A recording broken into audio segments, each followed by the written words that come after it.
اللہ الرحمن الرحیم۔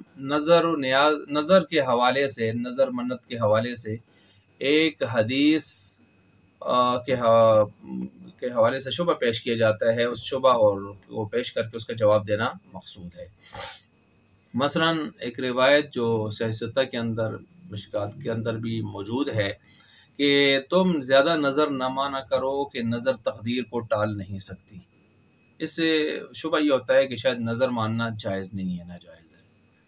تو جواب یہ ہے کہ نہیں، نظر ماننا جائز ہے۔ اس حدیث کا مقصد یہ ہے کہ نظر مان کر اپنے اوپر ایک چیز کو واجب کر کے پھر تم دینا تمہاری مجبوری ہو جاتی ہے، تو بہتر یہ ہے کہ آدمی اپنے اوپر واجب کیے بغیر از خود اپنے پورے اختیار کے ساتھ اللہ کے راستے میں کچھ صدقہ کرے، یہ زیادہ بہتر ہے، بجائے اس کے کہ اپنے اوپر لازم کر لے مجبوری کی وجہ سے، اپنے مفاد کی وجہ سے، اور پھر اس کو دینا پڑ جائے اور وہ دے۔ اس سے بہتر از خود اپنے اختیار سے بلا جو ہے اپنے اوپر لازم کیے دینا، یہ زیادہ بہتر صورت ہوتی ہے۔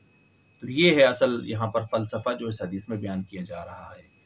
باقی قرآن کریم کا انداز بھی دیکھ لیں آپ، وَلْيُوفُوا نُذُورَهُمْ، بس اور چاہیے کہ اپنی نظروں کو وہ لوگ پورا کریں۔